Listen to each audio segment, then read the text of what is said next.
Wine and Crime contains graphic and explicit content which may not be suitable for some viewers. Viewer discretion is advised. You are listening to Wine and Crime, the podcast where three friends chug wine, chat true crime, and unleash their worst Minnesotan accents. Yeah. And moan. Just lie on the floor and moan. That's all I want to do today. Moaning is so much better than screaming. Yeah. Oh, yeah. Or working. Well, it's less alarming, too, to, like, the neighbors. It's less jarring to, like, your vocal cords. Mm-hmm. And I just think generally more effective. It is soothing. It activates vibrations. Mm-hmm. It's basically meditating. Mm-hmm. Mm-hmm. Yeah. Anyway, who are we? Oh, I'm Kenyan, I think.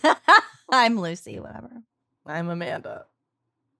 Okay, we're gonna get into it. We're gonna do the thing.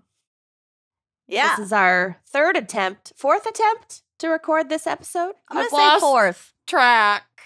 We Yep. pushed it off for a couple of weeks We've now. had medical difficulties. We've had vacations. We've had Internet technical problems. difficulties. Ugh, it was too windy to record yesterday, quite literally. That was so dumb. Classic Des Moines. The Windy City. Oh my God! All right, The city of Sunshine lights. State. city of love, The Des city that Moines. always sleeps. I would kill to be sleeping right now. My friend Sam went to RIT, and when I lived up in Rochester, we'd hang out, and he always called Rochester, New York, the city that always sleeps. And it was so true. Nothing happened in Rochester after 8 p.m. Pretty much.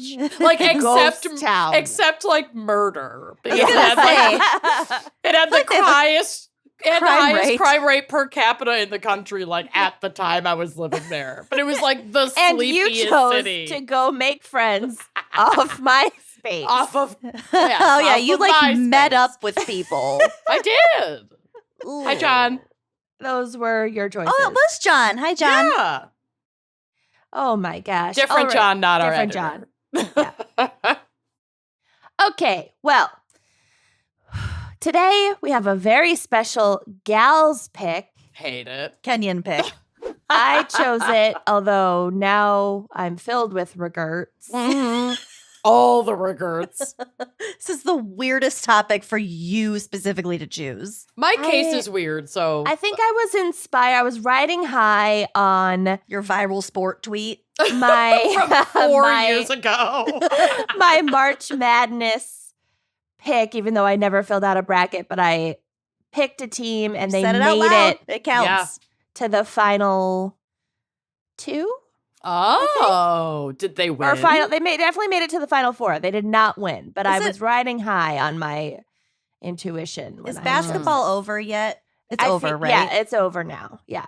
Men's basketball, but now women's basketball starts. No, doesn't it? women's There's more? Women's is also over now. Oh, okay. College. I don't know about the NBA. When is March Madness? March Madness is over for That men's is and March women's. Madness. That was the joke. I have Okay. been watching that HBO show about the Lakers.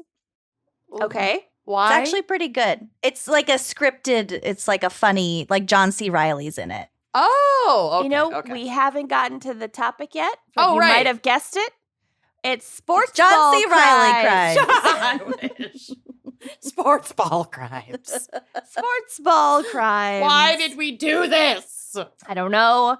There's an excellent podcast out there called Crime in Sports. Yes, there which is. you should actually go to if you want any If you're into information. that kind of Yeah, thing. I had to very meticulously alter my Google searches so it wasn't just bringing up their entire catalog and I Right. wasn't just picking a case that they've already covered. Right. But yeah, they good for them. They own the first 3 pages of Google Yep. on Great crime and SEO. sports. Yeah, They might have fabulous covered my SEO. case at some point, but I have not heard that episode. Listen, other people have also covered JonBenet Ramsey. Right. What are you gonna fucking There's do? only so many cases out There's there. no such thing as an original thought, okay? There's really not. Right. Absolutely not. I'm thriving. We're doing great.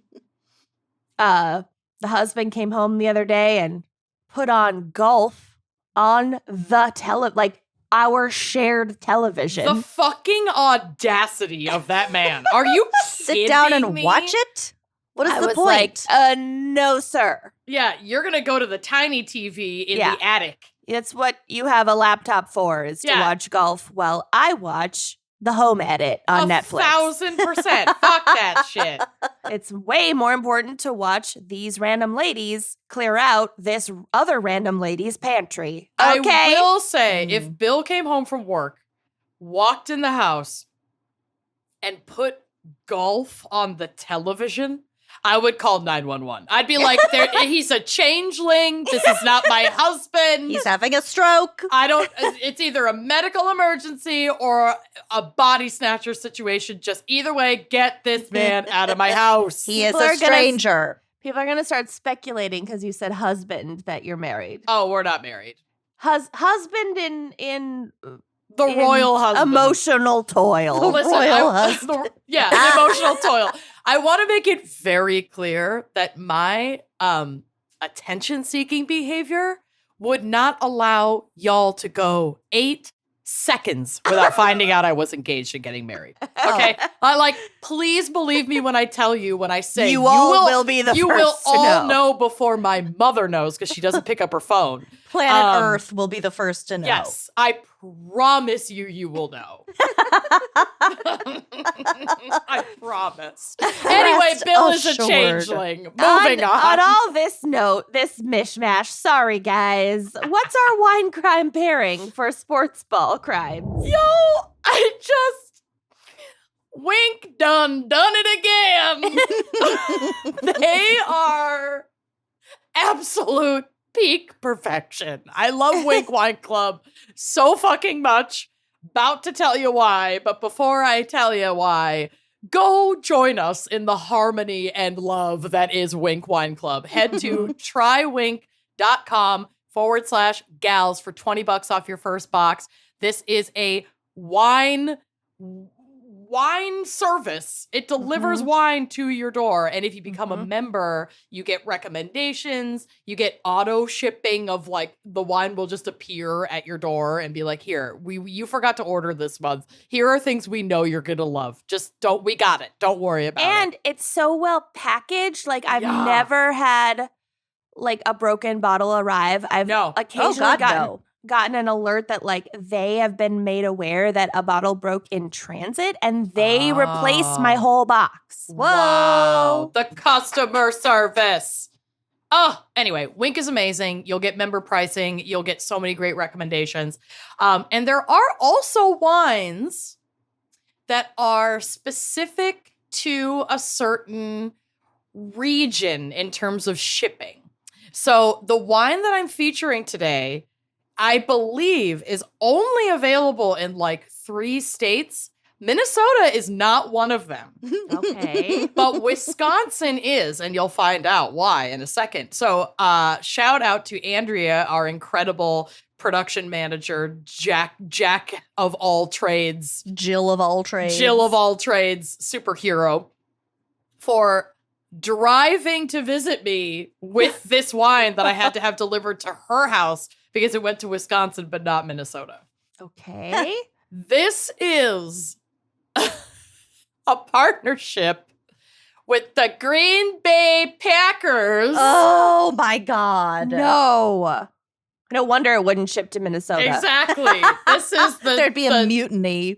The 2018 leap year red blend. And if you're watching on Patreon at $5 or more, you'll see the label is Packer green. The twist cap is Packer gold. There's the Packers logo at the top. The logo. They have featured kind of a collegiate jersey, sort of a fucking patriarchy sweatshirt type typography on the label. Very sportsmanlike. And it is available in a red and a white blend. I have the red blend. It's a 2018 California red. Judging by the shape of the bottle, I'd say it's probably mostly Cabernet. It doesn't tell me, but that's okay. And it's also a California red, so that's a good guess. And this says on the label is just too good. So here we go. He's at the 20, the 10, the 5, the goal line. He's up the wall in loving arms, cradled by family, dressed in green and gold. The fuck? He's part of the fabric of our team, our city, our history. Introducing Leap Year by Winc, proud partner of the Green Bay Packers. Did they now win men can drink wine too without anyone thinking they're gay. No! What? I added that last. Oh my God. But the rest is just on the label. It's like a poem. Oh, He's up the wall, leaping into the waiting arms of his loving family. Arms, cradled by family, dressed in green and gold. Gold.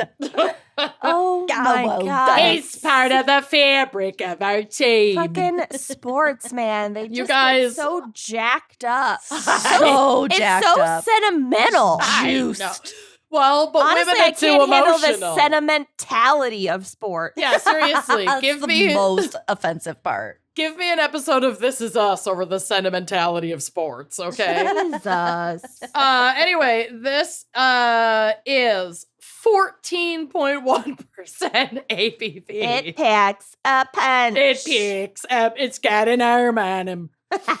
It might make you interested in sports. It might make you turn on golf. Golf. I also took a gummy. You guys, I woke up with a sore don't throat. say. You don't say. I woke up with a really sore throat and I was like, oh, God, it's COVID. So I took a COVID test. Don't have COVID, right? But I was like, I don't really feel like drinking with this sore throat. I'm gonna take a gummy. And now that we're here, I kind of feel like drinking with this sore throat. No. I'm So, gonna. You think on that? I'm going to recommend that what you are do. you gonna do about it? Like, it's a cracker. Drive up here and stop me. Yeah, you can drive here from Louisville. This bottle will be gone. Oh my God. Okay, well, while I'm at. Cheers. Wait, I haven't opened it yet. Ready for the crack? Oh, Aggressive. Nice crack.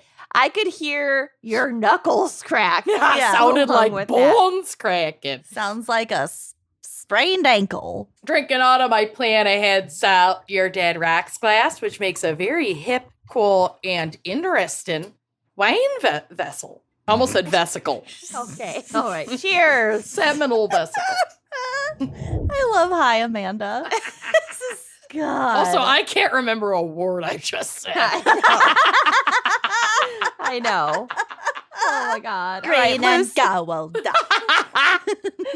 Lucy, what is our background and I pray to God psych for Sportsball Crimes?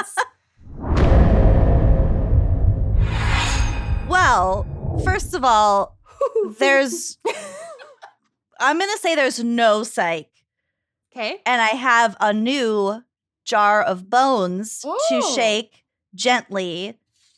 And these are snake rib bones in a beautiful glass jar. And they were Whoa. sent to me by Lindsay from Den of Dermisted. Oh. It's skulls, bones, and weird shit, according to their business card. I Cool. love that. Den of Dermisted. Highly recommend following them on the socials. Also, these are Wow. so pretty. I'm just going to gently, Oh. just gently shake. They sound pretty. They are. They Will are. you do it one more time? Yeah, here we go. Oh my God, that is the most soothing. Will you record me a voice memo later if you're just shaking that? I will. It's like ASMR. Thank you. Snake bone ASMR. I got you, honey. Oh my. Uh-huh. I'm so excited. Okay.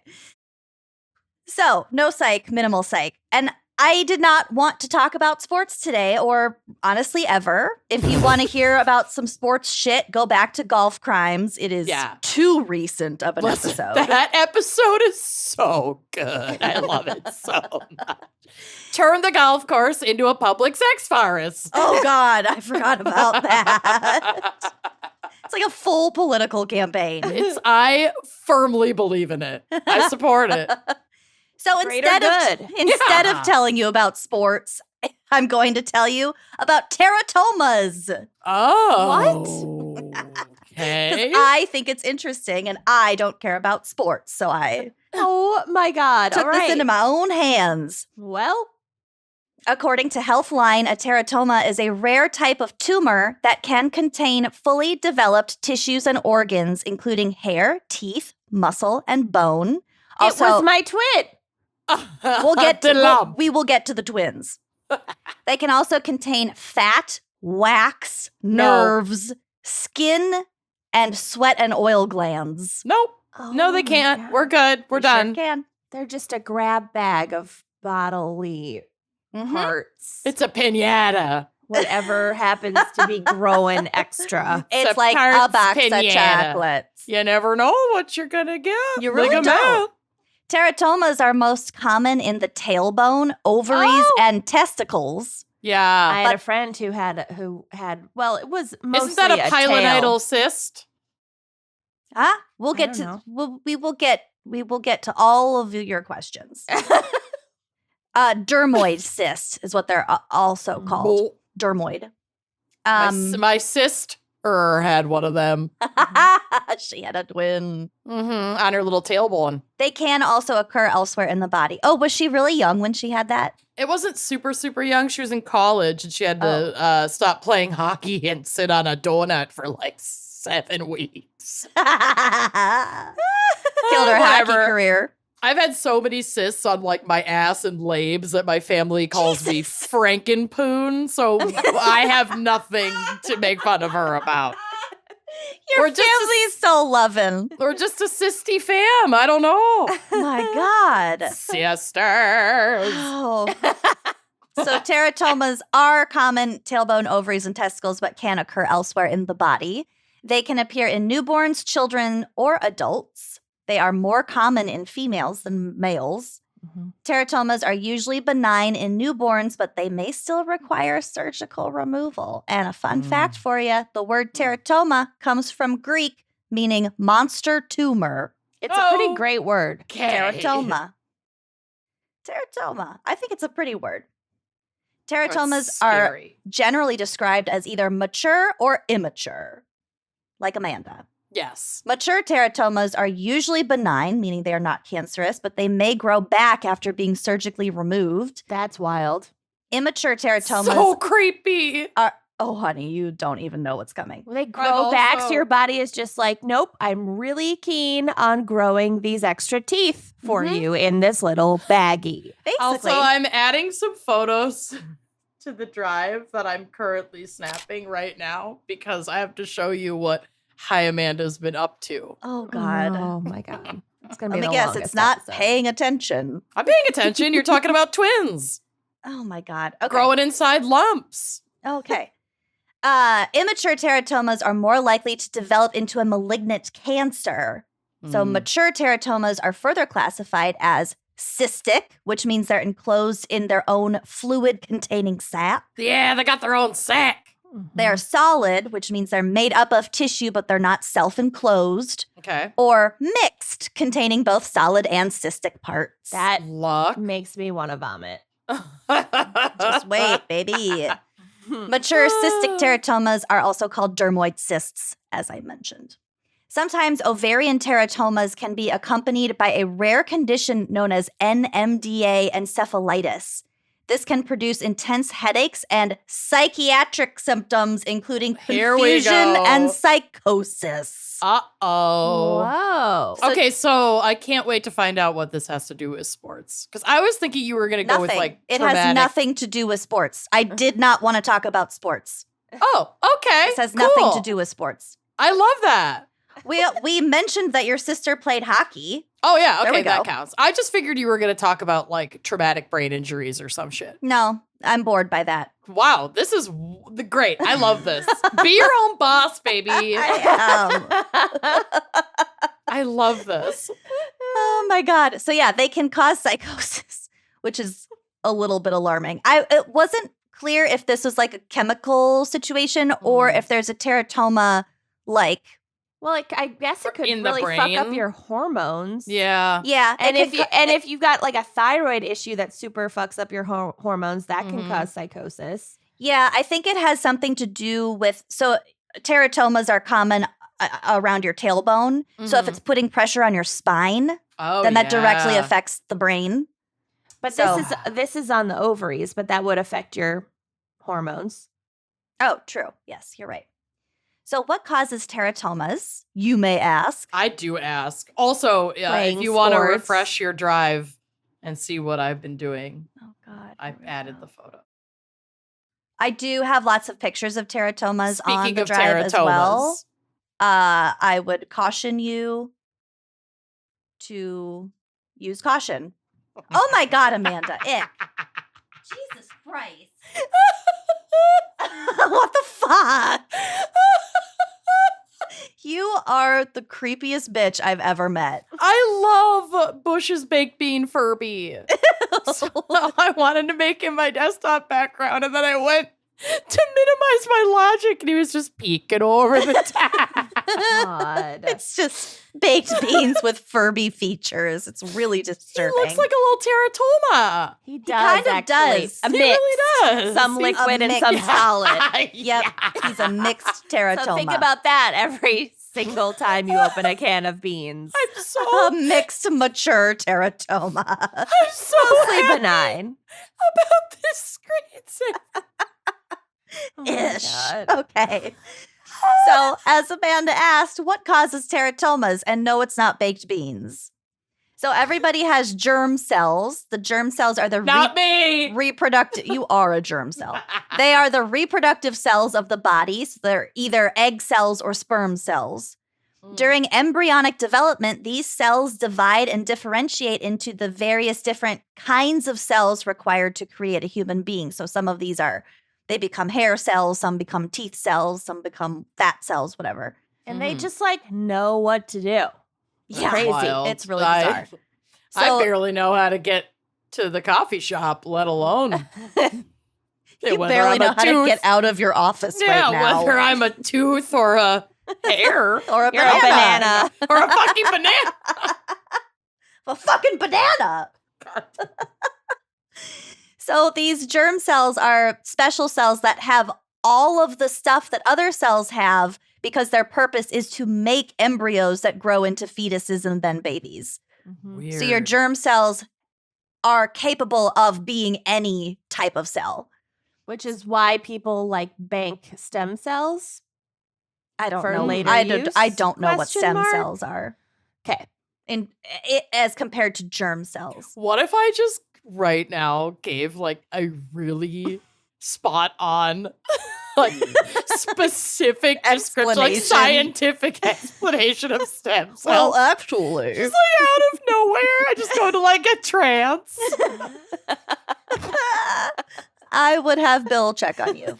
I'm gonna text him and have him check on you. Oh, that would be so good. I can't do that. But No. so good.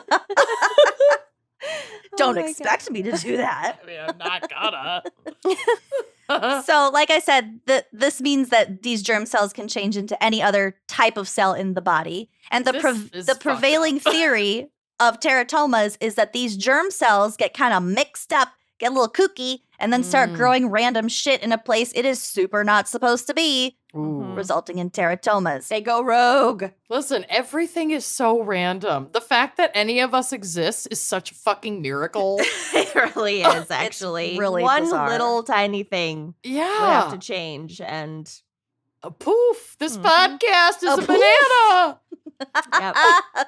But actually, Fuck. in an alternate universe, this podcast is a banana. Mhm. I'm going to need you to wrap it up because my brain can't handle that.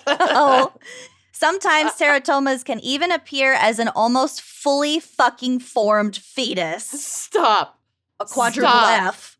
And these are called fetiform teratomas, also known as homunculus. But they're in a spot in which they couldn't be birthed. No, right. Completely unviable. Mm-hmm. Right.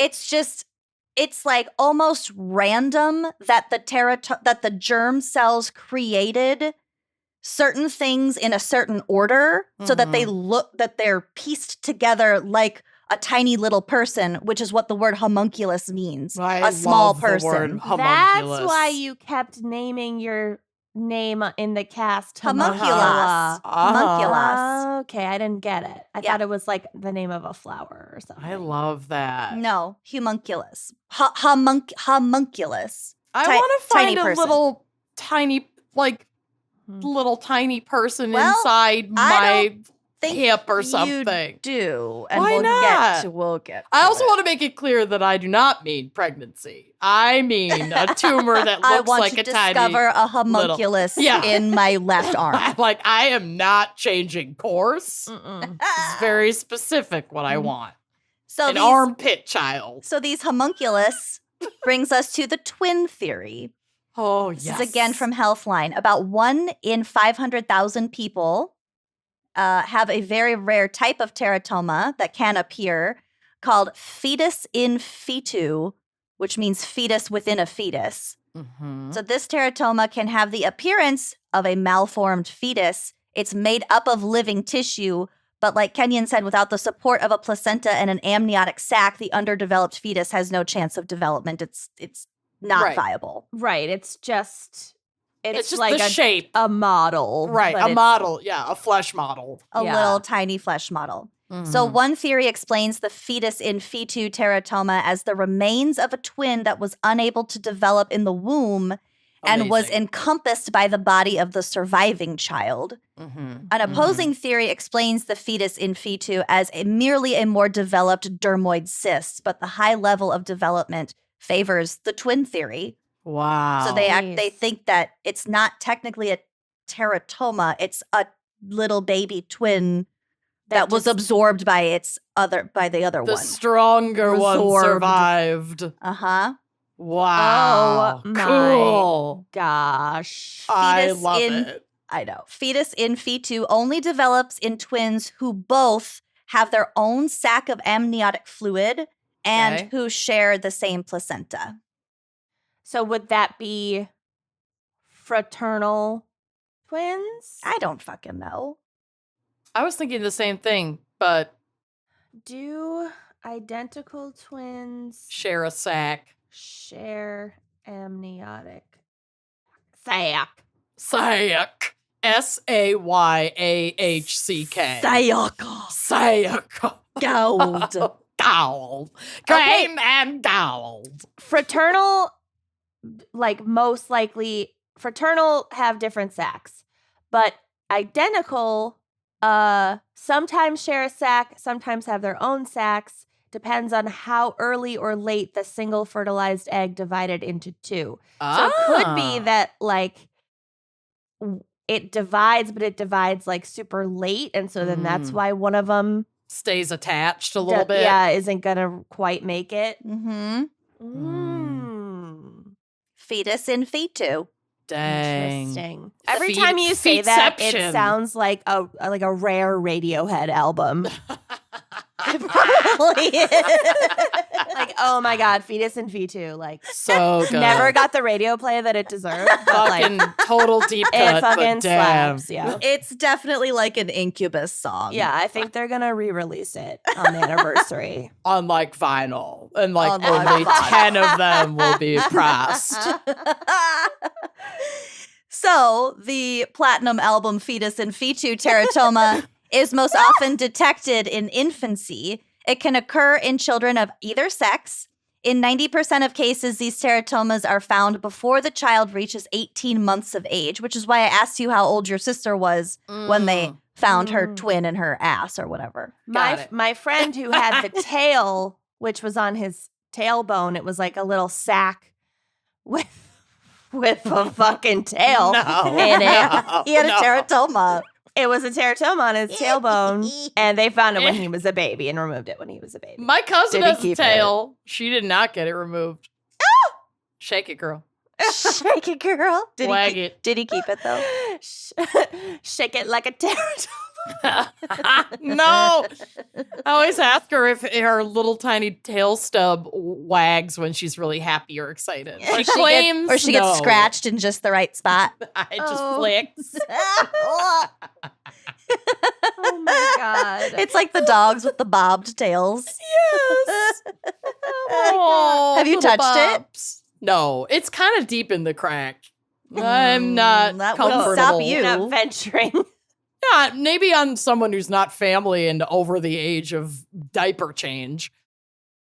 I'd touch it. Get my finger in there, touch it. Oh my God. I'll invite you to a family Christmas so we can get her drunk and ask her to whip it out. Let's get her drunk and touch her tail. Yeah, get her to whip her tail out with consent. Pin the tail on. Listen, there will be coercion though. This is still illegal. I'm going to coerce her into whipping out her tail. Oh my God. Jesus Christ. Next. Sportsball crimes. This is a clusterfuck and I love it. So This Modus, has gone so off the fucking rails. I love it. most fetus in fetu teratomas lack a brain structure, but 91% of them have a spinal column and 82.5% have limb buds. Yeah, the Yeah, buds. The buds are like one of the first thing to start growing. Buds. You guys, I can't with So buds. many buds. I- Buds. Oh, I limb hate that buds. word. It's a disgusting Why word. the fuck? I mean, I get why, but no. Buds. Little buds sprout. Nip it in the bud. Ew. The way that Lucy says buds is Buds. really... No! No. Ass. It's I got I'm ass just gonna say buds. it. No. So you may have a teratoma if you have pain, swelling and bleeding, It's the new constipation, Jeff Foxworthy stand-up special. abdominal or pelvic pain, painful urination, swelling in the pubic region, or leg weakness. You might be a teratoma. You might have a teratoma if you're a redneck. There was a case that made headlines pretty recently about a woman in the U.S. who went to the doctor complaining of severe abdominal cramps and bleeding outside of her normal menstrual cycle. Ooh. She got an ultrasound and they found 2 cysts on her ovaries. One was about the size of an egg and it had Holy shit. it had hair and teeth in it. No. Oh man, that would be fucking painful. Just a regular sized ovarian cyst is It's fucking painful. Yeah. Mhm. If you care to go to the drive with caution, I don't know how many of these we can put on the blog, honestly. Literally all of them. Risk it. Oh, Really gross ones. La shell. So the black and white one is the ultrasound. You can see the teeth growing. Oh my God, they're like molars. Oh, they're full teeth. Those are not baby teeth. Uh-uh. Those are adult. Those are teeth. adult molars. What? Okay, here's another She one. needs to have her tonsils removed. You guys, I need to close this Bowser page because I keep gagging, but I can't look at the screen to see where to close it because I can't look at it without. It's covered in baked beans. Okay. Wow. Oh my God. Oh, I got more. In 2017, a Japanese teenager had an operation to remove a 10-centimeter, quote-unquote, monster from her abdomen. Monstrous. Inside, they found hair, a tiny skull, and a tiny malformed brain. Wow. Like, was it sentient? Wow. I mean, no, because none of us are at that stage. Well, on some None of level us are it was. now. It had a brain. It depends on if you ask a Roman Catholic. This is why anti-choice people need to get their fucking facts straight. They need to 'cause look at the photos on the drive. there are so many different when it comes to your body reproducing, so much can go wrong. So much can happen. Mm-hmm. Like people who like fucking male old lawmakers who are like, putting penalties for like ectopic pregnancies ending. It's like, are you fucking kidding? Like, read a book. Right. We have read a single control. wiki article. Like, do you know what Harlequin's disease is? Yes. No. It's so awful. Oh my God. Don't look it up, actually. It's highly disturbing. Mm-hmm. I don't know. People are just really, and there's zero survivability if you're. No, that's not true. People can survive it, but it's like. I don't necessarily mean specifically for Harlequin's disease, but there are some serious conditions that can happen in utero that are there's a literal 0%, even if they are born breathing, they will not survive, and you still don't get the option to not go through that. I can't. I'm too high for this shit. But alas, the billboards that lie and they're like, your heart beating 14 days. No, it's not. That's factually not correct. Right. That's a lie on a billboard. But alas, we're not talking about births. We're talking about teratomas. Okay. But here's my last little. So a case from 2004, also in Japan, and this was taken from a National Library of Medicine case report. So it is a little bit dry, but you will be impacted regardless. All right, dry like this wine. Let's go. Mature ovarian cystic teratomas, which are commonly observed as benign ovarian tumors, consists of ectodermal, mesodermal, and endodermal components that are generally disorganized. In this report, we document a case in which the solid portion of an ovarian teratoma demonstrated considerable differentiation, forming a doll-like structure. Oh my God. A 25-year-old virginal Japanese woman, underwent surgery for an ovarian tumor that was diagnosed as a mature teratoma. A solid mass within the tumor was found to have a head, trunk, and extremities. Oh my God. Like a torso. Yeah. Consequently, this mass was diagnosed as a mature fetiform teratoma, aka a homunculus. Brain, eye, spinal nerve, ear, teeth, thyroid gland, bone marrow, gut, trachea, blood vessels, and phallic cavernous tissue were confirmed microscopically. Maybe this is what Jesus was. Maybe Jesus was a teratoma. Maybe. It had a tiny little penis. It had a penis bud. Lived. A penis bud. Ick. God damn it. Distinctive features were the clear anterior, posterior, ventral, dorsal, and left-right axes with a spatially well-organized arrangement of the organs.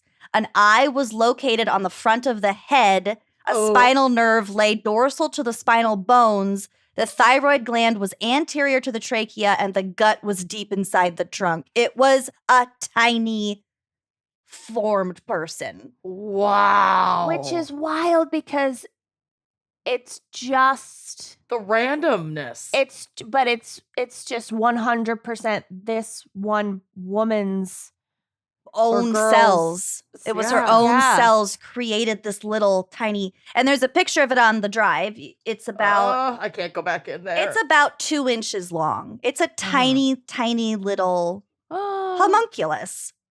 Wow. And you can't really recognize it as it is in this picture just because it's still a jumble, but all the components are there. It has a fucking eyeball. Ugh.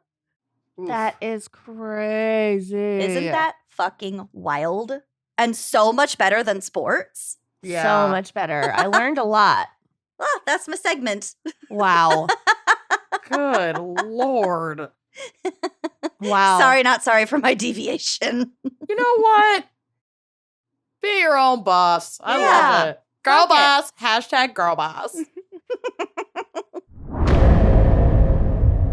Are we ready for some sports? I don't know, I guess.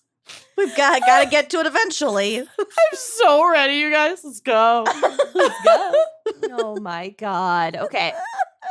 It just feels like I followed the assignment, and now I feel weird being like, hard left turn. I followed the assignment. We will outweigh her, I promise. Okay.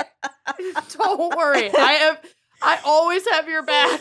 I could not bring myself to research sports. I love that you were just like, no, Meow. I'm going to talk about Meow. I'm going to talk about something that's been heavy on my noggin, as Bailey Sarian would say.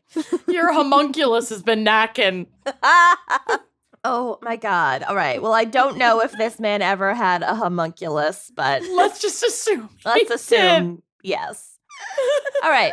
John Rogers of Little Rock, Arkansas, which is always the state that I forget exists. I'm sorry, Arkansas. Arkansas and not Delaware? Yeah, I don't know. I've been to Delaware, I guess, is the difference. I was watching someone on TikTok doing a live of this like geography game where the name of a state will come up and there's a map of the US, but there are no lines and you have to point to where the state is. Uh-huh. And I was just watching this like a gun to my head, I would fail this immediately. I have no idea. I barely know where I am. Like Colorado's always a lot more south than I think it is. Yeah. Mm-hmm. Like I could find Florida, California, and maybe Texas. That's about it. Not Minnesota. Yeah, maybe Minnesota. Minnesota I could probably find. That's 4 states. You get the corners. Yeah. It's fine. I can find the edges. Okay. So John Rogers lives in Little Rock.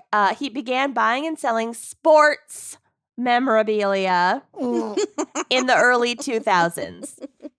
Please tell me this is the only connection to sports. It's all about memorabilia. Amazing. Okay. So he started 2 businesses, Sports Card Plus and Rogers Photo Archive LLC, both based out of Little Rock. For the first years, he was operating on a relatively small scale, just started 2 little businesses. But then in 2008, Rogers, who at this point was 35, purchased one of the most sought-after baseball cards in the world. Luck. Who's seeking baseball cards? Lots of people. Who's seeking baseball? Zach has so many boxes of utterly worthless baseball cards. Listen, I'm still waiting for that Beanie Baby investment to cash in too, so I get it. You know, he did you real dirty with those eggs this morning. So I say you can just sell whatever you find. Every time he pisses me off, I just go in and sell a card. No, you go and get one and just hold it in front of him and light it on fire. Oh my God. Oh, okay. It is trash. All right. So this card that he bought, this very coveted, important baseball card, was the T206 Honus Wagner card, which I had. Homunculus Wagner card. Homunculus Wagner. Oh my God. And then my next pet is going to be named Homunculus Wagner. I'm writing this down. As long as it's not really a bird. Good name. Great rabbit name. Or, next dog. Homunculus Wagner. Oh. I'm writing it down. Oh, God. So Homunculus Wagner was a shortstop nicknamed the Flying Dutchman. Oh. Who played in Major League Baseball from 1897 to 1917. They have baseball back then? Yes. Oh, they did. According to one source, quote, the card is considered the crown jewel in the sports memorabilia industry, and his purchase, meaning like John Rogers' purchase, immediately put him on the map as a major player in the hobby. Wow, in the league. Of course, men's hobbies get major players. Mm-hmm. Yeah. Anyway. Jesus. It's fine. There are pictures on the drive of both John Rogers and Homunculus Wagner, and the baseball card in question. Oh. So you can see. Oh, she's a beaut. It's kind of it's like an aesthetically pleasing card. Mm-hmm. The picture, very vibrant. The picture of Homunculus Wagner, the one on the top, he looks so fucking bored with whatever he's doing.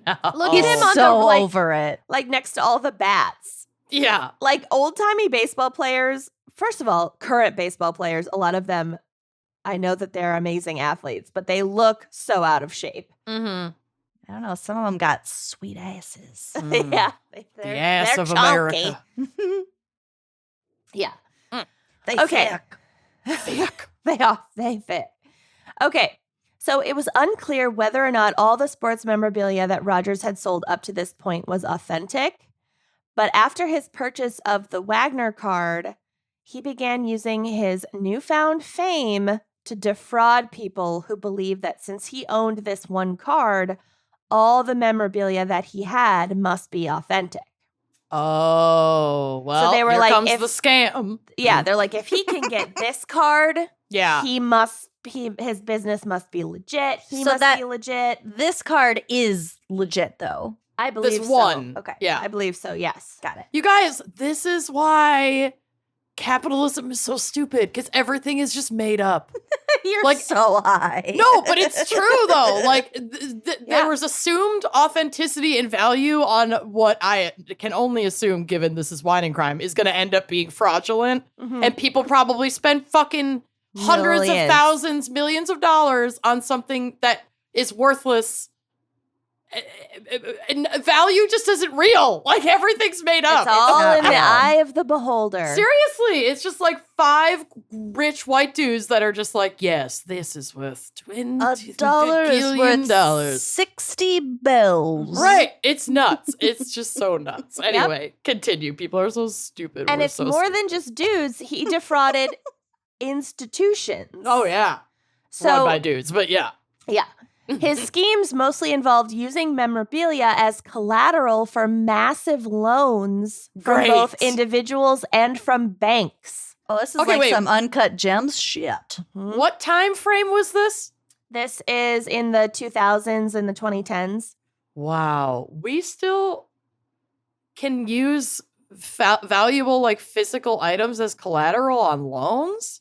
Well, yeah, like your house or yeah. I guess the house makes Art. sense. Mm-hmm.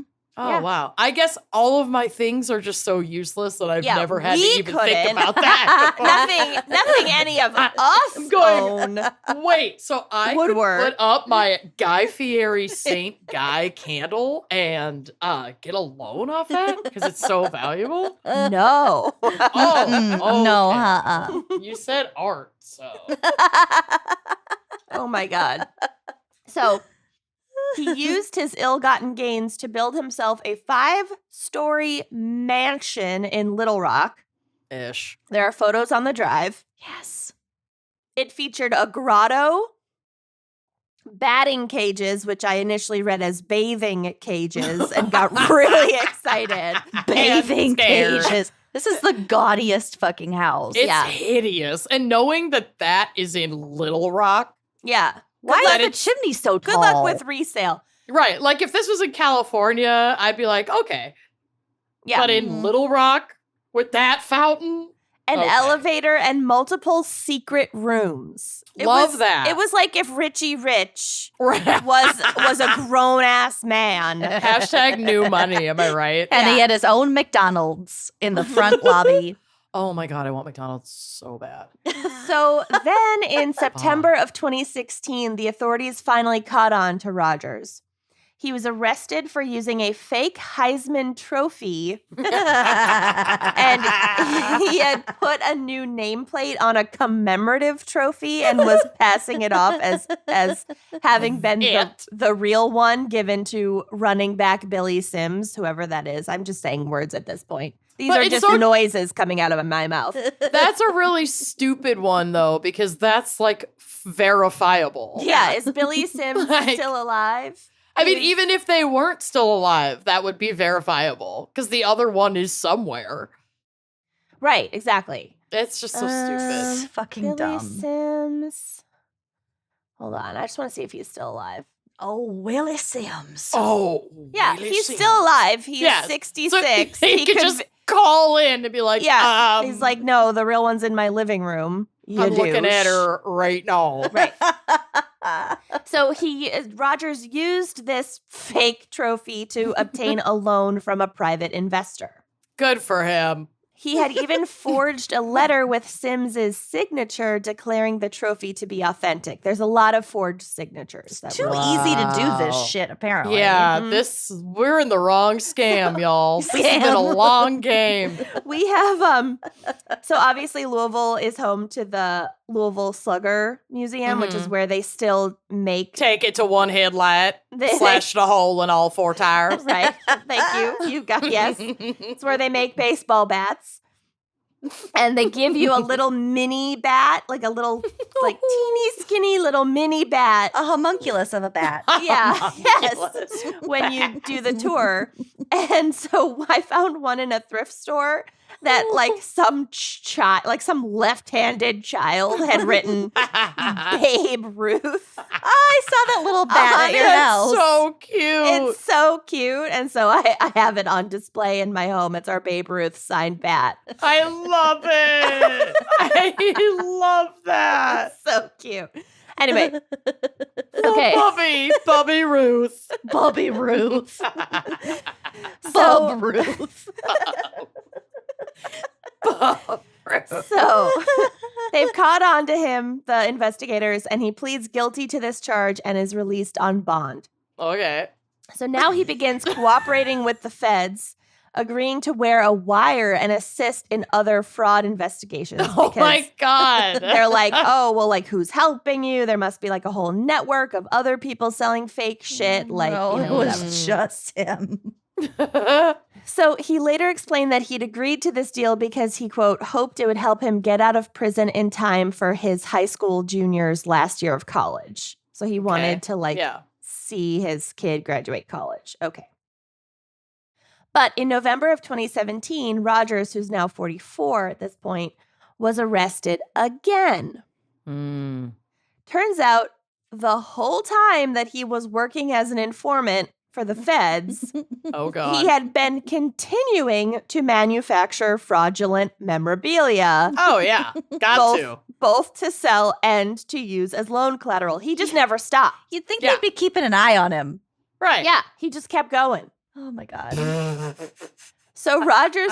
God bless him. Rogers claimed that he had not set out to break the law again. He didn't mean to. I didn't mean to do it.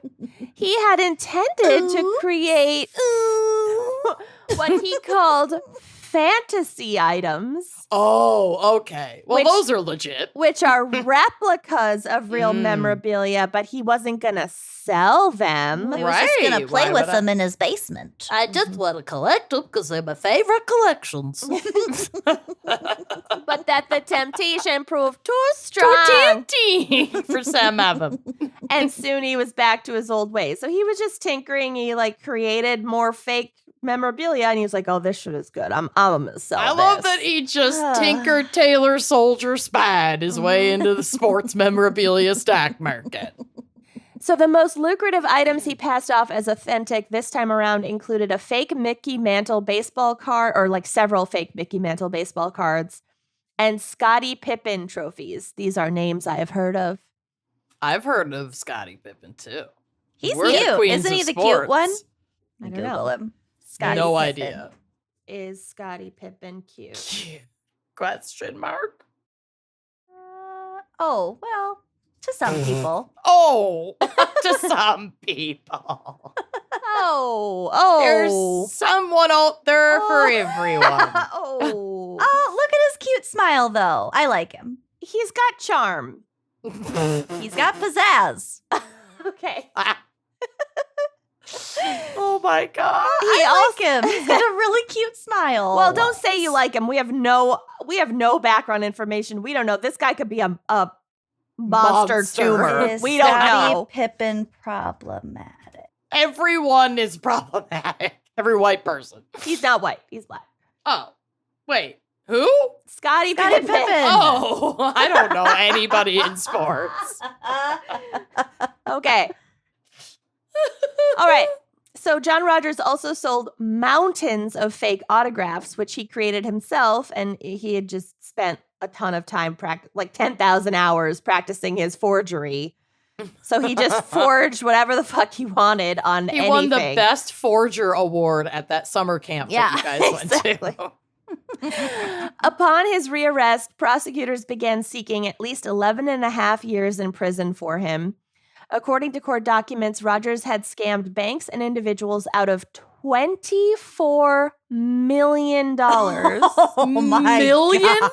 Yep. But gotta pay for those bathing cages. That's what they could prove. Oh, there's probably way more. Rogers himself would later claim that the total was closer to $1 billion. Well, Rogers himself is a real douchebag, so I don't really trust that I can see him lying about it, but I could also see it being more than he was 24. actually prosecuted for. Yeah. Oh, yeah. I mean, he just probably somewhere in the middle. It was like printing his own money. I mean, he could just like, what's going to be the most valuable thing? Great. Some Mickey Mantle cards. How many? I got a dozen. Mm-hmm. Yeah. Yeah. You want thingamabobs? I got 20. Right. Exactly. I want more. But who cares? No big deal. So, William Hogan. Little Mermaid with a bagel. Wait, what? I know. Hogan with a G. Oh my God. Oh my God. Okay. The investor who had been fooled by the Heisman Trophy and letter of authentication was one of numerous people to give a victim impact statement in court. He testified that Rogers was, quote, deceitful to the core and deserved a lengthy prison term. I still find it hard to believe that anyone could inflict such damage on other people. Okay, calm down. Wow. Tell me you've never had a real problem without telling me you've never had a real problem. Tell me you're not oppressed without telling me you're not oppressed. Like, I know you lost a lot of money, and that sucks, and that is fraud. Buying baseball cards but as an you adult had man. millions of dollars to buy baseball cards. Or a trophy from a guy who's still alive. Don't feel super bad for you, Bill. Yeah. You could afford to lose a little. Mm-hmm. So it also became clear through court proceedings that Rogers was essentially running a pyramid scheme. So much of the money he was taking in at this point was being used to pay off previous buyers and investors who had figured out that their shit was fake. So he was creating more fake shit to get loans to pay back the people who were going to expose him, who had figured out his shit.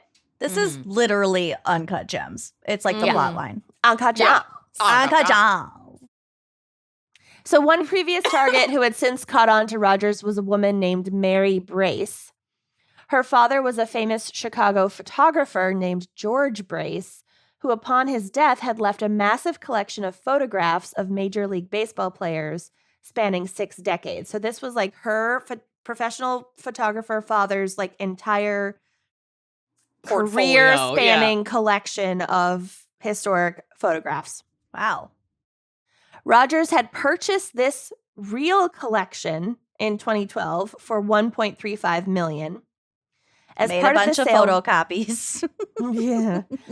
Rogers signed a counteract that required him to make a digital replica of each image for Brace's personal use so that she was like, okay, I'm going to sell my father's collection, but I want to have a digital copy of everything. Yeah. Mm-hmm. So, you know, it's like NFTs. I don't fucking whatever. She wanted to. I can still post these online and talk about my dad's work. She wanted to be able to look Yeah. back and see her dad's work, but sell the originals to make some money, which fair.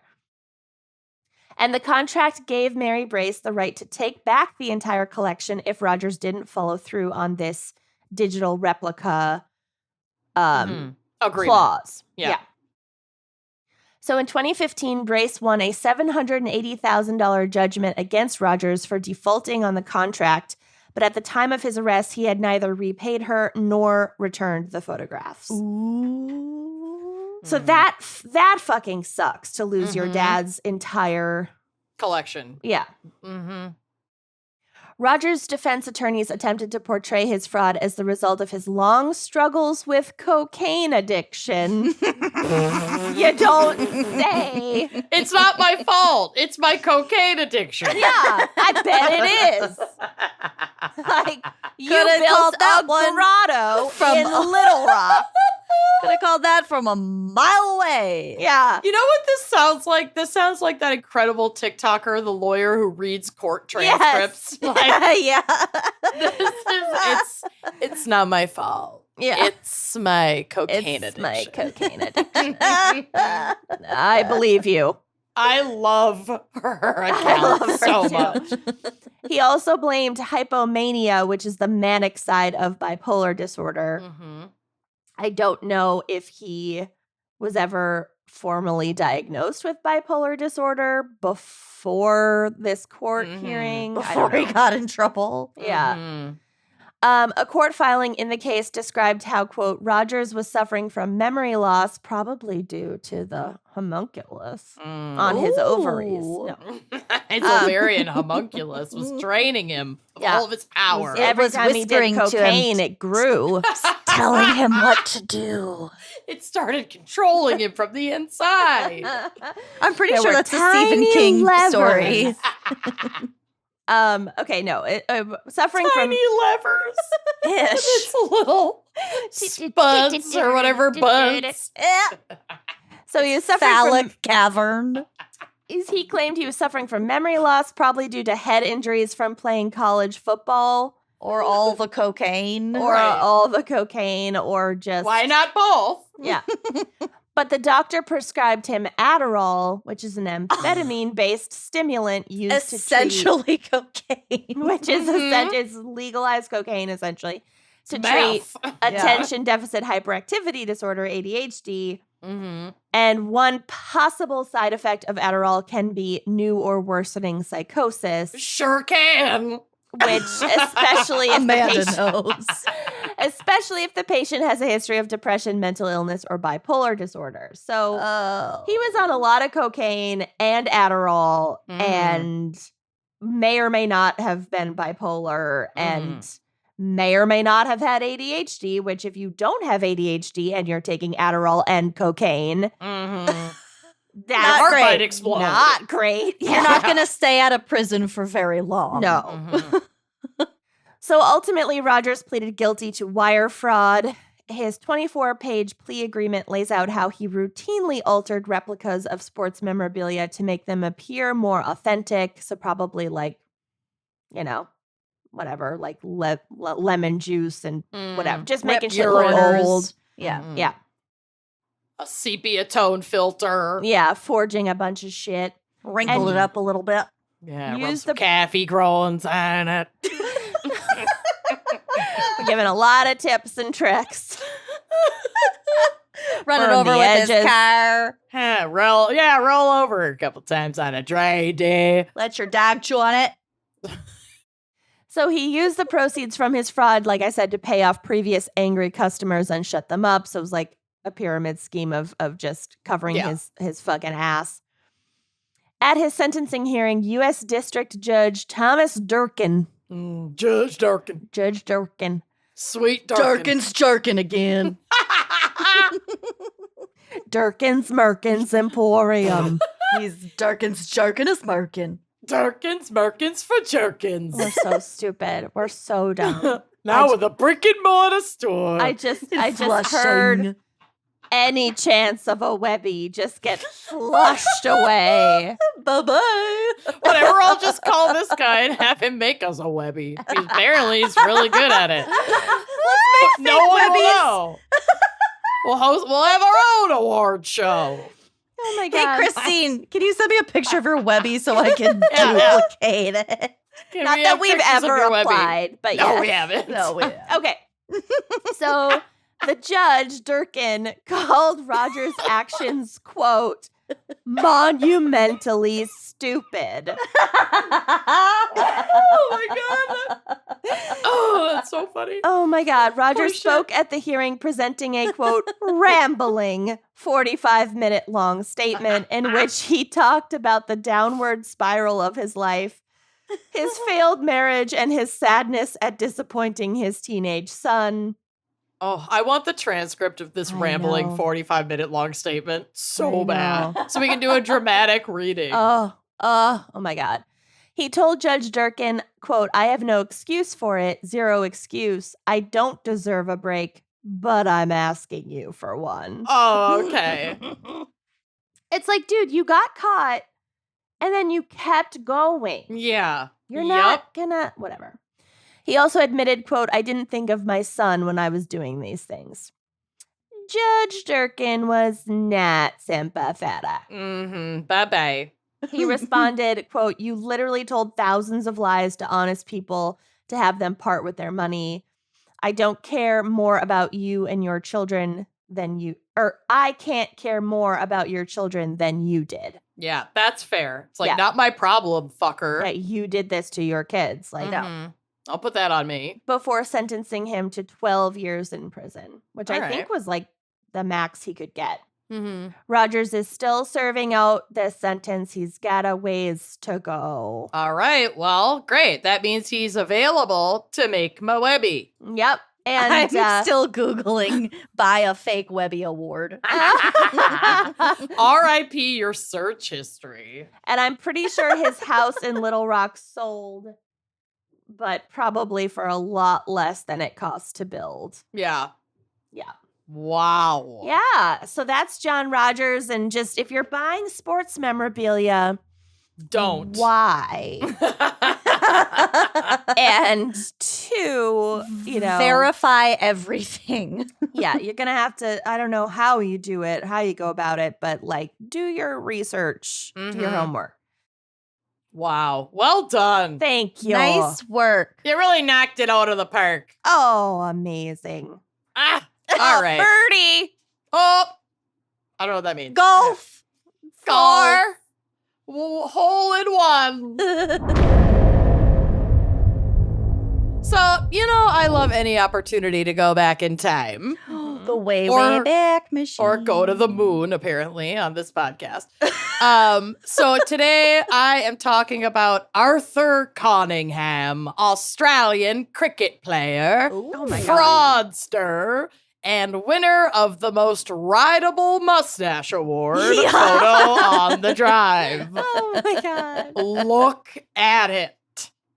Whoa. Yeah. She's thick. Whoa. All aboard.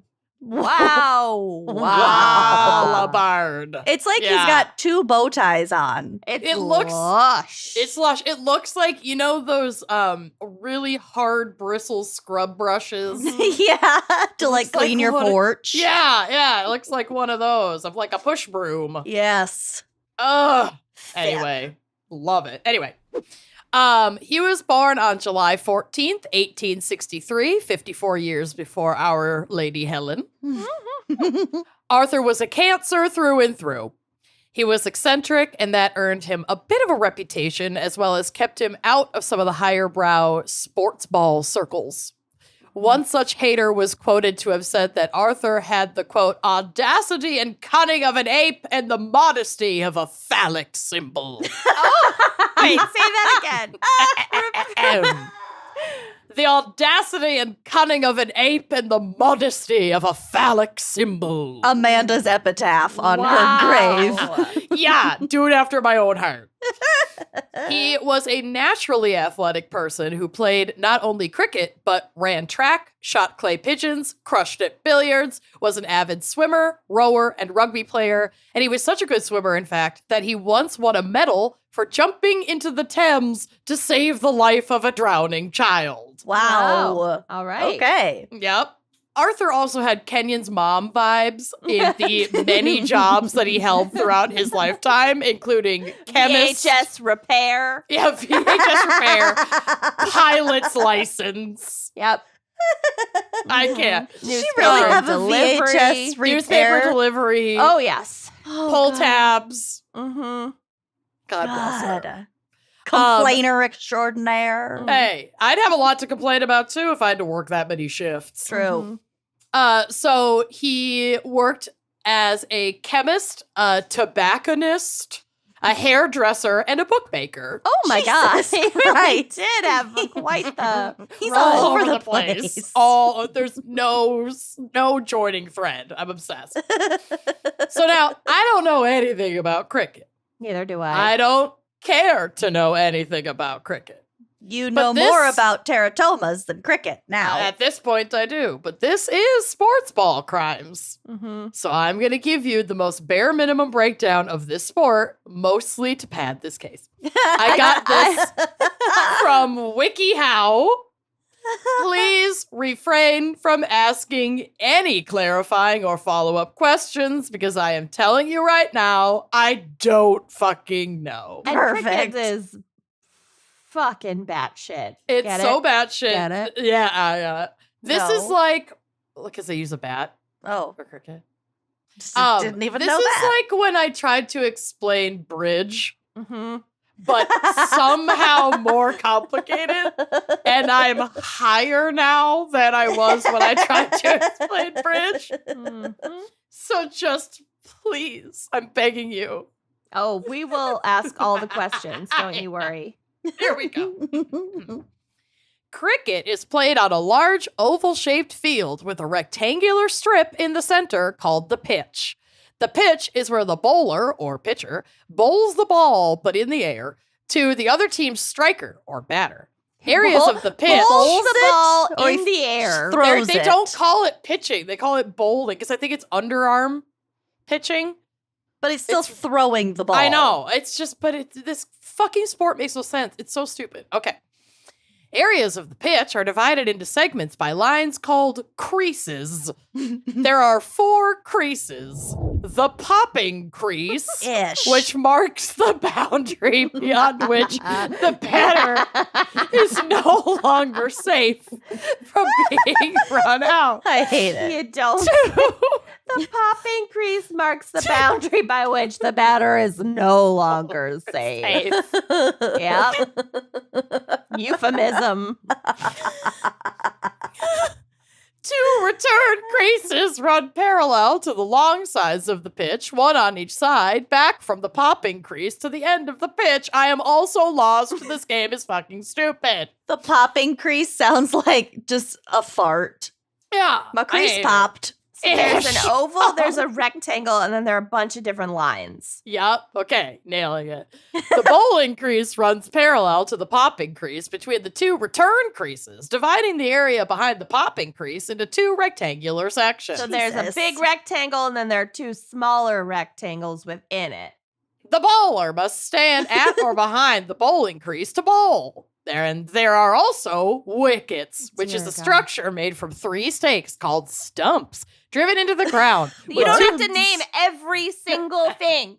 called buds, with 2 cross pieces called bales to set on grooves between each pair of them. In most cases, a batsman whose wicket loses a bale for being struck with the ball is out. So defending the wickets is an important part of offensive play. Wickets should be is set offensive. 28.5 Defending inches the high. wickets is an important part of the offense.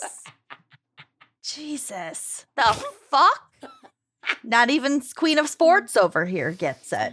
I did when we Wickets. moved to South Africa. I bought Zach Cricket for Dummies because he thought he was Ish. going to get into cricket, and then we No. got there, and he was like, "I Absolutely hate not. this." Yeah, it's awful. yeah. Wickets should be at least 28.5 inches high with a total width of 9 inches across the 3 stumps. Wickets are placed so that the center stump of each wicket is in the center of the bowling crease, with the 2 other stumps equidistant on either side of it along the crease. 1 wicket is set up on each bowling crease for a total of 2 on the pitch. Imagine being the first guy being like, "Guys, could a depressed person do this?" It's cones of fucking Dunshire. It's so absurd. Batters stand in front of their wickets during play. The goal of cricket is to score runs, like baseball, by running from one point to another before the play can be ended, or you're run out by the fielding team. These fucking wickets are a central part of cricket. One of the chief ways to out a batsman is to knock one of Tell both... everyone he's gay. Oh, yes. One or both of the bails off his wicket with the ball, which is called breaking the wicket. But there are several other ways to out a batsman. I literally don't even know. Okay, you've got the pitcher on the pitch, who's The not bowler. who's not called a pitcher, is called a bowler. They don't bowl the ball. They throw the ball in the air to somebody with a bat. The batter. The batsman. I'm not even trying to make sense of this. This is just all, this is a different language. Is defending wickets. Okay. Oh, so the pitcher. There's wickets behind the pitcher and the batsman. Okay, so it's it's opposite day. Mm-hmm. The bowler, the pitcher, is the one on offense. So yeah, the pitcher wants to knock the batter's wicket, break the batter's wicket, but And the the batter also wants to break the pitcher's wicket. And the batter is the defense. Right, but there's also ways to get out that are like baseball. Like if a batter hits the ball and then someone in the outfield catches it in the air, they're out. Just like baseball. It's really fucking weird. That is weird. It's really fucking weird. I can't care about this. Yeah. Well, don't worry. There's so much more. Here we go. Just kidding. The batsman is out of touch, is out if they touch the ball with any hand not already holding the bat for handling the ball. So it's like soccer. You can't touch it with your hands. Unless you're like, it's been batted and now you're catching it in the outfield. Like the batter can't try to catch it and then like throw it. He has to hit it with his bat. Unless the fielding team has given them permission first to handle the ball, because consent is key. Did I mention I hate this game? Cool. Here's another confusing way that you can get out. When a batsman tries to use their bat or body to swat away a ball already in play, usually in defense of their wicket, or interferes with the efforts of the fielding team to get the ball back to the pitch and get an out, they are taken out for obstructing the field. However, isn't that their job? I know. However, running so that the batsman's body is between the fielder holding the ball and the batsman's wicket is legal. If the striker hits the ball twice on a bowl for any reason except to scoot it away from their wicket, they will be called out. Hitting the ball twice to confound fielders or attempt a better score is strictly forbidden. When one batsman is called out, if the next batsman doesn't arrive on the field to take their place within 2 minutes, they are considered timed out. So I would just time myself out every round. They gotta, make sure that all of their sweater vests are in place. I know it's painful. So that's just one small taste of the vast WikiHow, and I can't take this anymore. So that's all I'm going to say about cricket. I will say about cricket that some games, some matches can last up to 5 days. Mm-hmm. No. Mm-hmm. It just keeps getting worse. Yeah, it's absolutely the worst sport ever invented. Without question. Mm-hmm. Mm-hmm. Like hunting people is better than this. For sport. Yeah, the Hunger Games makes way more sense. Way more sense. I'd rather participate in the Hunger Games than in cricket. Somebody, I don't know, was it Dickens? I was just listening to some Victorian podcast, of course. And someone... Go figure. Somebody said that they had gone to Eton or some Brocklehurst or some kind of crazy boarding school, and they had to play cricket, and it was just miserable. It just had a miserable childhood or whatever. And then they went into the trenches during World War I, and what they said about it was, at least there's no cricket. Oh, no. So it's not just us.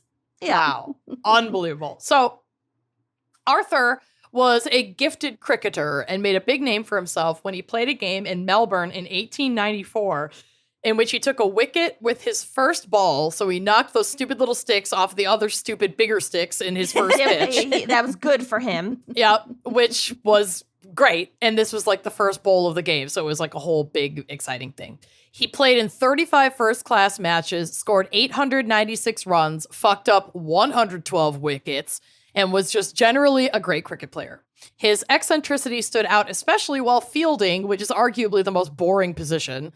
During one match, he got so cold and bored while hanging in the outfield that he just started gathering twigs and dried grass and just built a tiny fire to warm himself right there in the outfield. Oh my God. I love him. Am I allowed to love him? Yes. Okay, yeah. good. I mean, yeah. Sure. Okay. He's not, yes.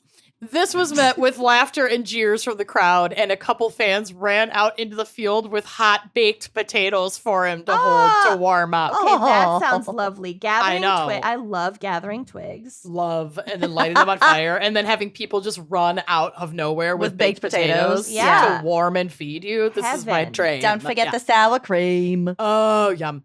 So obviously this spectacle was frowned upon by the overseers of such a refined sport. And his cricket career burned out in 1898 after only 4 exciting years. Without his means of employment and with a wife at home to support and some kiddos, Arthur had to come up with a way to make that paper. Mm-hmm. Arthur was an Anglican and his wife Alice, a Catholic. It kept things spicy. And Alice attended St. Mary's Cathedral in Sydney every Sunday, led in worship by Cardinal Moran. This is a very Irish church set up in Melbourne. Arthur decided he would try to blackmail the church out of $5,000 by sending a letter to the cathedral stating that Cardinal Moran's private secretary, Dennis O'Hannon, had an affair with his wife Alice, and if they didn't pay up, he would tell the whole world about this egregious misconduct. So he's just playing with his wife's reputation. Well, now blackmail a priest. Well, we don't actually quite know because some reports say that this was a complete lie and that Arthur was just like extorting the church. But many other reports say that Arthur really did catch his wife cheating on him with this man. Mm-hmm. And either way, though, he wanted to capitalize on the situation. Like, he's not getting a divorce. He's extorting the church for money because he's broke. So he's not doing a great thing either way. Right. And Alice, doesn't want to get divorced and wants in on the scam. She's Catholic. Yeah. So she she either agreed to confess or played along with the scam, whatever you choose to believe, and actually claimed that their third child, Vincent, was actually Dennis O'Hannon's baby. Mm-hmm. So to Arthur's dismay, the church flat out ignored the letters he sent entirely. That's what they've been doing for centuries. Yeah. They're like, this accusation doesn't make us bat an eye. That old chestnut. Oh, sexual misconduct. See some of the shit we've done. That old chestnut. Oh, and an adult who could consent. This is an easy one. Toss it in the pile. Mm-hmm. So Arthur escalated the situation by suing. Basically, it's like suing, but there was a criminal charge for this, so you still would just turn them into the police, but it's more for jail time and a little bit of money than anything else. But anyway, he basically takes this guy to court for committing adultery, which was an actual illegal thing in Australia that could get you prison time in the early 1900s. So in court, Alice laid it on thick, likely coached by Arthur.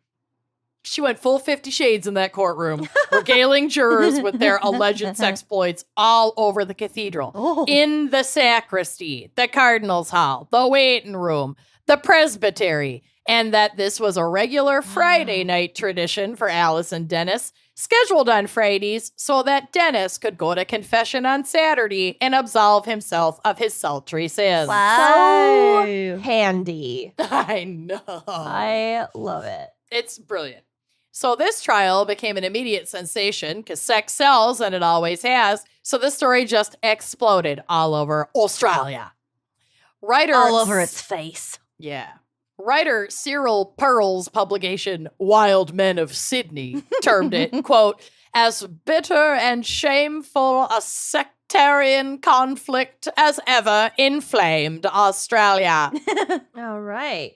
Catholics were scandalized to disgust over the allegations brought forth by Arthur and Alice, turning this situation from your average extramarital affair to what was perceived as a full-on assault against the very foundation of the Catholic faith. And Australia was, I'm guessing, still a British... I believe so. Well, late 1800s, early 1900s? Maybe not. Maybe they had gained independence at that point. But I'm guessing the Protestants and the Anglicans had a little more power than the Catholics. Mm-hmm. Okay. Mm-hmm. That would be my guess as well. But Arthur soon found himself in over his head as this case grew, especially since his own lawyer removed himself from representing the Conninghams after discovering that Arthur and Alice were still, quote, sharing a bed. It's not clear to me if he walked off because he realized this was a complete scam and ethically didn't feel like he could represent them anymore, or if he was just so put off by the weakness of Arthur for taking back his allegedly cheating wife that he couldn't stand to represent him anymore. But either way, Arthur ended up representing himself in court, which is always a good situation and has historically never gone wrong. What? We only have one bed. Yeah. There's no IKEA yet. It's hard to get a bed. It's the 1800s. So now on his own, under a media spotlight, Arthur needed all the help he could get, and an ally presented himself. William Dill Mackey, Protestant president of the local Orange Order. Sounds fun. Yeah. What is an Orange Order? Right.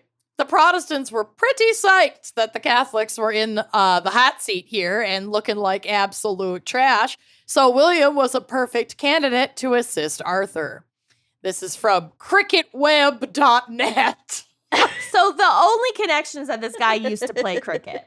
Pretty much, yeah. Got it. That's the only thing about sports. I understood the assignment. We have hardly touched on sports. I touched so much on sports. Are you kidding? Yeah, I explained she went cricket. in depth. Yeah. I explained it wickets. Tried to block that out. Yeah. It's 5 minutes of my life I can never get back. I got it. So this is from cricketweb.net, my new favorite website. Quote, the battle lines had been drawn and the plot became murkier. An anonymous Catholic priest contacted Conningham under the pseudonym Zero. Oh my God. For reasons never made clear, he hated Dennis O'Hannon, and during the trial helped Conningham concoct a variety of attacks on him. The most dangerous was the theory that if a priest admitted a sin at confession, he could deny it later. The implication was clear and seemed to many Catholics as confirmation of their fears. The theory would become the basis of a long-running newspaper debate between Dill Mackey and local Catholic clergy. So now they're just spewing conspiracy theories that look, these priests can just confess and then they can lie and say that it never happened. Okay. So it basically turned into like an attack on the Catholic faith and the Catholic Church. And it was a pile-on. And like, in my opinion, this hurt Arthur's case despite an all-Protestant jury. So after much delegation and over 5,000 people gathering outside waiting for an announcement, the jury could not reach a verdict and a mistrial was called. A new jury was assembled for a retrial, and this time Cardinal Moran called in some influential friends who helped him identify Zero, the disgruntled Catholic priest who wrote the letters to Arthur. And these influential allies then impersonated Zero and wrote additional letters to Arthur, feeding him misinformation that then made him look like a fool in court.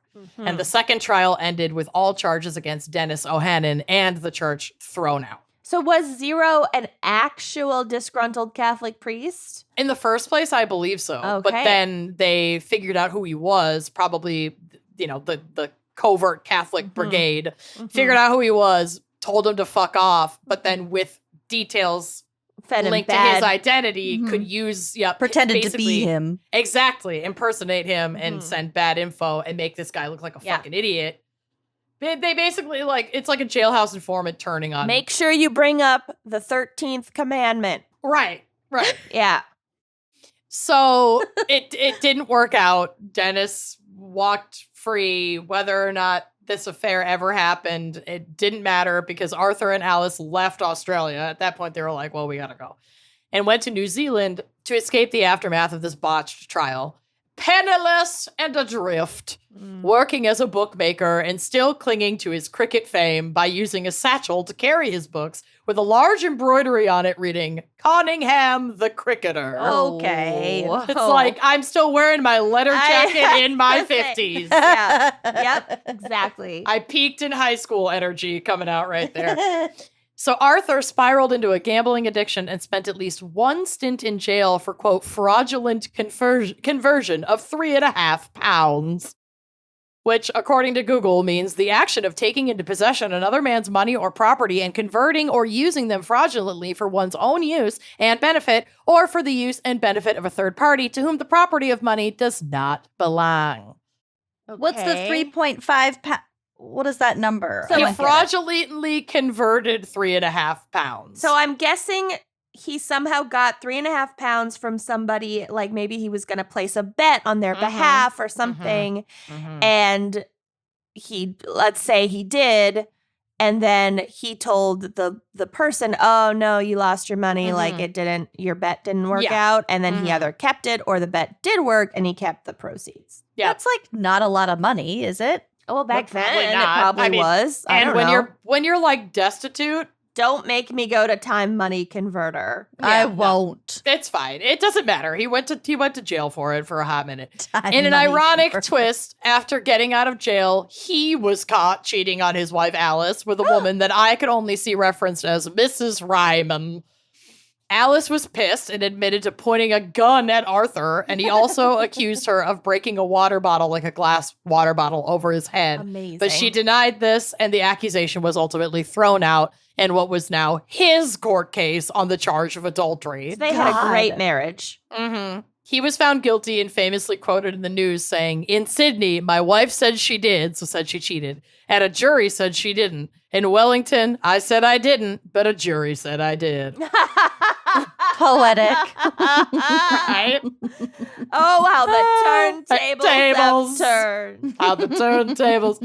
Alice petitioned for divorce in 1912. 5 years before Helen was born, which was granted, and Arthur returned to Australia.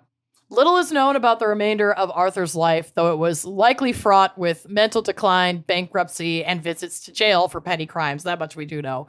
Ultimately, Arthur was admitted to Gladesville Mental Hospital in 1937 and remained there until he died in 1939 at the age of 76. Wow. Well, he lived hard, he cricketed hard, and he... Conningham, the cricketer. He Died hard. really knocked down those wickets. Yeah, he fucking crushed those wickets. And that's my case, Wow. friends. Well Nice. done. We learned so much about sports ball. I hated every minute of it. And It sucked homunculi. the whole time. Oh, my little And homunculi. and little balls with teeth inside. Yee. So Hashtag little maybe it should just be balls. called balls crimes.